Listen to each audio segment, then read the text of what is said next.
For more than 3 decades, the GKN Simba quietly served as one of the most recognizable armored vehicles of the Philippine Army. It was never designed to be a main battle platform, nor was it intended to fight high-intensity mechanized warfare.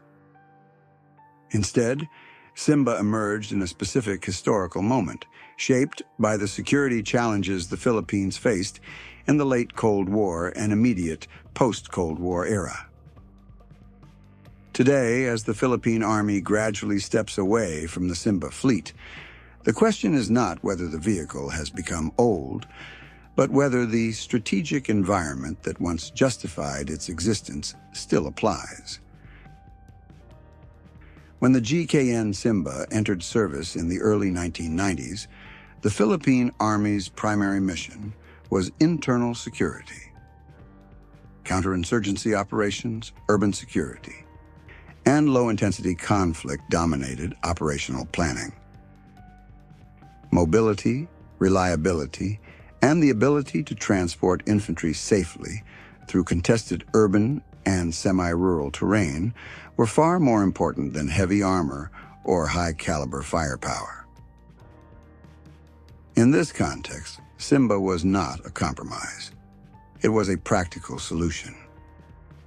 Its 4x4 configuration allowed it to operate on narrow roads and in densely populated areas, while its light armor provided basic protection against small arms fire.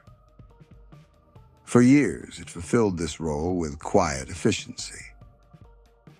Simba's operational relevance became especially visible during major internal security operations, including counterterrorism missions in Mindanao and the Battle of Marawi.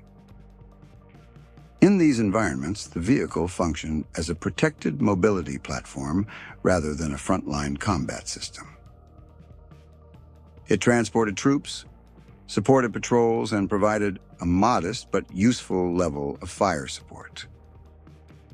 For many Filipino soldiers and officers, Simba became part of their professional identity, a familiar presence during deployments that defined an entire generation of service. However, the security environment confronting the Philippines today is fundamentally different. Internal security operations remain important, but they no longer define national defense planning. Over the past decade, the strategic focus has expanded toward territorial defense, external deterrence, and regional security cooperation. The Philippine Army is now expected to operate alongside the Navy and Air Force in joint scenarios, contributing to a broader national defense posture rather than acting primarily as an internal security force. This shift has profound implications for the type of ground combat vehicles the Army requires. In a territorial defense framework, survivability becomes a central concern. Modern battlefields are saturated with sensors, precision-guided weapons, and anti-armor systems that far exceed the threat environment Simba was designed to face. Its light armor, once adequate against small arms and improvised threats, offers little protection against modern anti-tank weapons. No amount of incremental upgrading can fundamentally change this reality. The vehicle's basic design reflects an era when battlefield transparency and precision strike capabilities were limited. Firepower is another critical limitation. Simba was never intended to deliver decisive combat effects against armored opponents. Its armament is suitable for suppressive fire and infantry support, but insufficient for deterrence or credible combat power in a conventional conflict. As the Philippine Army shifts toward a role that includes territorial defense and joint operations, platforms must contribute meaningful combat capability, not merely presence. In this respect, Simba no longer aligns with operational requirements. Equally important is the concept of battlefield integration. Modern ground combat vehicles are expected to operate as part of a networked force, sharing data, receiving targeting information, and coordinating with air and maritime assets. Simba belongs to a pre-networked era. Its lack of integrated sensors, command systems, and digital connectivity limits its usefulness in joint operations. This is not a failure of the vehicle itself, but a reflection of the technological gap between its design philosophy and contemporary military requirements. Public reaction in the Philippines to the gradual retirement of Simba reflects this strategic transition.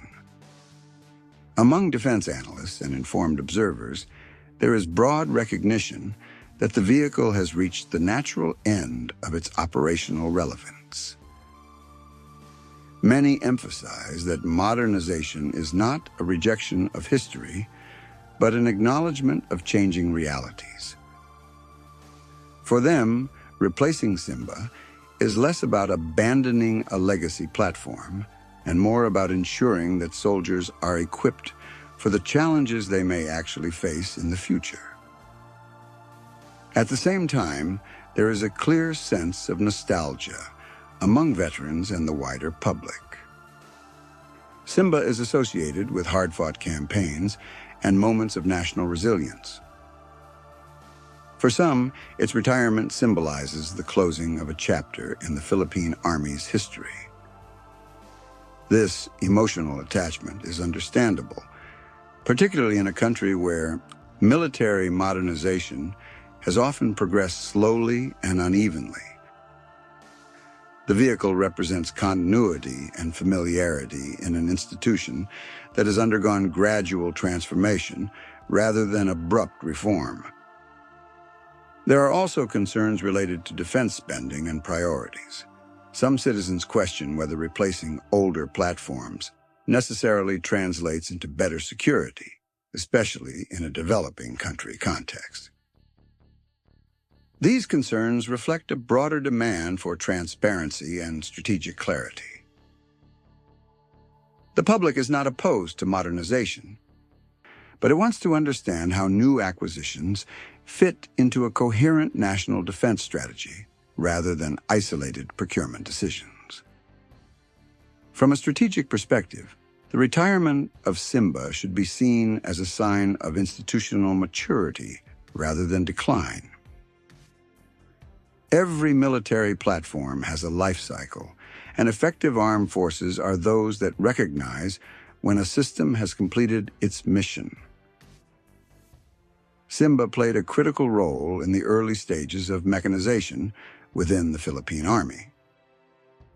It helped professionalize armored operations, trained generations of crews, and provided valuable operational experience.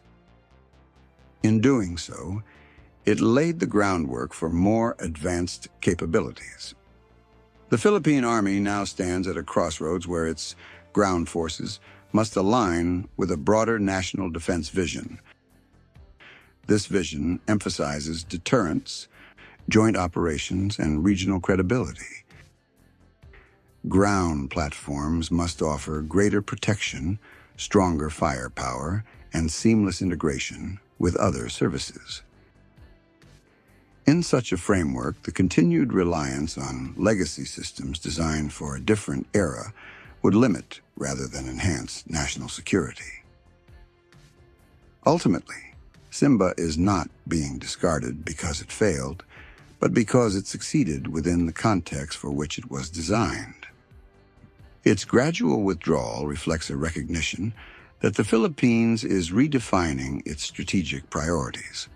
As the country adapts to a more complex regional environment, its armed forces must evolve accordingly. Letting go of familiar platforms is never easy, but it is a necessary step in building a force that is prepared for the future rather than anchored in the past. In this sense, the story of GKN Simba is not about obsolescence. It is about transition. It marks the moment when the Philippine Army moves decisively from a security posture shaped by internal conflict toward one defined by territorial defense and regional engagement. That shift, more than the fate of any single vehicle, is what truly defines the current phase of Philippine military modernization.